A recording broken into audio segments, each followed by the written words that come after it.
we're going to log into Nimbus. I'm just going to click on this link.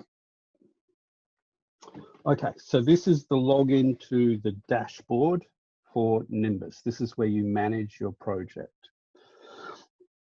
And once again, I will run through this now. I'll log in, you can watch, and then once I've done this episode, you can actually do it yourself in a breakout room. So don't worry too much about, but the domain you use is Pawsey. The username is the username that you got from the Google Doc, in this case for training. Obviously, it'll be the username you're supplied with when you get your allocation. So I am COU008. And my password is village gerbil. Okay, now it is case sensitive, right? So if it has a capital letter in the password, you need to do that.